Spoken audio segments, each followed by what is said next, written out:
નમસ્કાર મિત્રો મિત્રો આજે તમારી સમક્ષ મકર રાશિના જાતકો માટે પેલા 5 માસ એટલે કે જાન્યુઆરી માસથી શરૂઆત થઈ ગઈ છે અને મે મહિના સુધી તમારા કેવા જવાના છે, આપણે કઈ વાતની સાવધાની રાખવી જોઈએ, કયા ઉપાય કરવા જોઈએ, શું લાભ થશે। સૌથી પહેલા બૃહસ્પતિની સ્થિતિ તમારી સમક્ષ ગોચર ગ્રહો પ્રમાણે કહું છું તો બૃહસ્પતિ છે આપના 6થા ભાવમાં રહેશે। બૃહસ્પતિ છે એ ખાસ કરીને તમને લાભપ્રદ થવાના છે।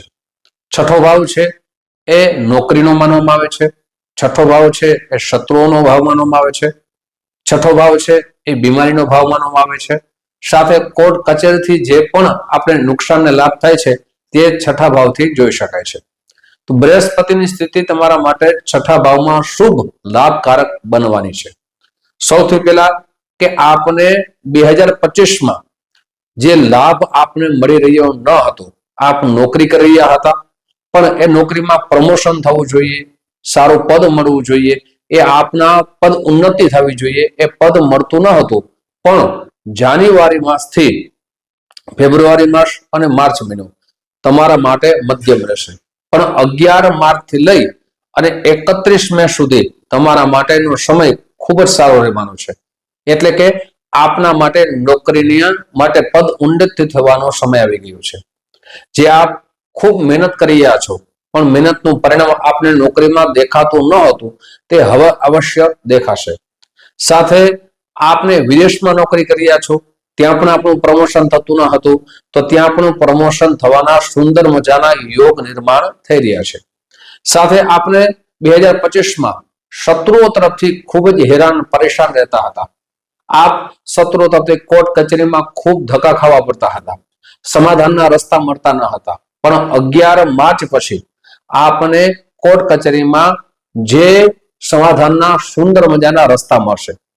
આપના શત્રુઓ આપની ઉપર ષડયંત્ર કરવાના ઘણા બધા જે વિચાર કરશે પણ એ વિચાર છે એમાં એમને લાભ મળશે નહીં, એમનો પરાસ્ત થશે, અવિજય થશે, આપનો વિજય મળવાનો છે। સાથે આપના જીવનની અંદર પેલા લોસ આવતો હતો, બિઝનેસ કરી રહ્યા હતા પણ એમાં લોસ આવતો હતો, નુકસાન થતું હતું, એ નુકસાન 11 માર્ચ પછી આપના જીવનમાં લાભ તરફ આપ જઈ રહ્યા છો। સાથે બૃહસ્પતિની દ્રષ્ટિથી જે બૃહસ્પતિની દ્રષ્ટિ પડવાની છે એમાં પણ આપને ખૂબ લાભ થવાની સંભાવના વધી જશે। સૌથી પહેલા તો લાભ આપને એ થવાનો છે કે જે બૃહસ્પતિની 7મ દ્રષ્ટિ પડશે જેનાથી આપનું આધ્યાત્મિક જ્ઞાન વધશે, આપના જીવનની અંદર માન સન્માનનો વધારો થશે। ક્યારથી ચાલુ થશે માન સન્માનનો વધારો? તો 11 માર્ચ પછી આપના માન સન્માનનો વધારો થવાની સંભાવના ખૂબ સારી છે, સુંદર મજાના યોગ નિર્માણ થઈ રહ્યા છે। આપ જે પણ કાર્ય મિત્રના કરતા હતા, સગા સંબંધીના કરતા હતા પણ તમને યશ મળતો ન હતો, હવે યશ પણ આપને પ્રાપ્ત થશે। આપ જે મહેનત કરી રહ્યા છો એ મહેનતનું પરિણામ આપને અવશ્ય પ્રાપ્ત થશે। મિત્રો આગળ વિશેષ ચર્ચા કરીએ પણ તે પહેલા એક નમ્ર પ્રાર્થના છે, મારા નવા મિત્રો આ વિડીયો જોઈ રહ્યા છો, મિત્રો આ વિડીયો તમને ગમે તો જરૂર ને જરૂર લાઈક કરજો, તમારા મિત્રોમાં ખૂબ શેર કરજો, પહેલી વખત અમારી ચેનલ જોઈ રહ્યા હો તો સબસ્ક્રાઇબ અવશ્ય કરી લેજો। સાથે ફેસબુકના માધ્યમથી આ વિડીયો આપ જોઈ રહ્યા છો તો અમારા પેજને ફોલો કરી લેજો જેનાથી આવી સુંદર માહિતી આપને પ્રાપ્ત થઈ શકે। સાથે મિત્રો જે પણ આપણે ચર્ચા કરીએ છીએ એ ગોચર ગ્રહોની અનુસાર ચર્ચા કરીએ છીએ, રાશિ અનુસાર કરીએ છીએ। મકર રાશિના જાતકો માટે આ વિશેષ વિડીયો આપણે બનાવી રહ્યા છે। જો આપને મકર રાશિ હોય તો આ વિડીયો સંપૂર્ણ રીતે સાંભળજો। સાથે મિત્રો આ ગોચર ગ્રહો અનુસાર તો તમને લાભ થશે પણ જો જન્મના ગ્રહો આપની સારી સ્થિતિમાં હશે તો ખૂબ વધારે લાભ થશે, પણ આપના જન્મ ગ્રહો જો સારી સ્થિતિમાં ના હોય તો આપને નુકસાન થવાની સંભાવના વધી જશે। તો આપની જન્મ કુંડળી બતાવવી ખૂબ જરૂરી છે। જન્મ કુંડળી બતાવવા માટે નીચે નંબર દેવામાં આવ્યા છે, આ નંબરમાં સંપર્ક કરવાનો સમય સવારે 10 વાગ્યાથી લઈ બપોરના 1 વાગ્યા સુધી છે, સાંજે 5 વાગ્યાથી લઈ અને રાત્રે 9 વાગ્યા સુધી છે। મિત્રો આપને ઓનલાઈન જન્મ કુંડળી બતાવવી હોય તો તેના માટે પ્રોસેસ બતાવવામાં આવી છે, આપનું નામ, જન્મ તારીખ, જન્મ સમય, જન્મ સ્થળ આપ વોટ્સઅપ નંબર મોકલી આપશો, સુનિશ્ચિત દક્ષિણા લખીને મોકલી આપશો એટલે આપને સમય દેવામાં આવશે, આપને એપોઇન્ટમેન્ટ દેવામાં આવશે, એ સમયે કોલ કરશો એટલે આપને ખાસ મિત્રો એપોઇન્ટમેન્ટમાં આપની જન્મ કુંડળી વિશે માહિતગાર કરવામાં આવશે। આપણા જન્મ ગ્રહો પ્રમાણે આપને સુંદર મજાના ઉપાય બતાવવામાં આવશે। મિત્રો હવે વાત કરીએ વિશેષ, તો કે મકર રાશિના જાતકો માટે વિશેષ શું છે, શું આપને સાવધાની રાખવી જોઈએ। પહેલી સાવધાની આપને એ રાખવી જોઈએ કે આપના સ્વભાવ ઉપર કાબુ રાખવો જોઈએ। આપનો સ્વભાવ જે ક્રોધિત થઈ જાય છે, જેનાથી આપ બોલો છો એ સામેવાળા વ્યક્તિને ગમતું નથી, જેનાથી લાભ થવાની સંભાવના, નુકસાન થવાની સંભાવના વધી જાય છે મિત્રો, ખાસ કરીને। પછી બીજું આપને એ વાતની સાવધાની રાખવાની છે કે આ પૈસાની લતીરીતી કરતા હો તો ત્યાં પૈસાની લતીરીતી જે ભરોસામંદ વ્યક્તિ હોય, જે આપની પાસે રોજ અથવા કાયમી માટે વ્યવહાર કરતા હોય, આવા વ્યક્તિ સાથે જ પૈસાનો વ્યવહાર કરવો જોઈએ। સાથે ભાગીદારીમાં કોઈ બિઝનેસ કરો તો આપની જન્મ કુંડળી અવશ્ય બતાવી અને ભાગીદારીમાં આગળ વધવું જોઈએ।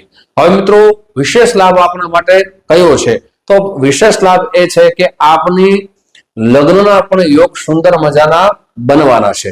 એ ક્યારથી બનશે? 11 માર્ચ થી લઈ અને 31 મે સુધીના લગ્ન યોગ પણ નિર્માણ થઈ રહ્યા છે। આ જ્યારે લગ્ન યોગ નિર્માણ થઈ રહ્યા છે ત્યારે તમારે પ્રયાસ અવશ્ય કરવો જોઈએ। જો પ્રયાસ કરીએ તો જ એમાં સફળ થાય છે, પણ પ્રયાસ જ ન કરીએ તો સફળ ક્યાંથી પ્રાપ્ત થઈ શકે।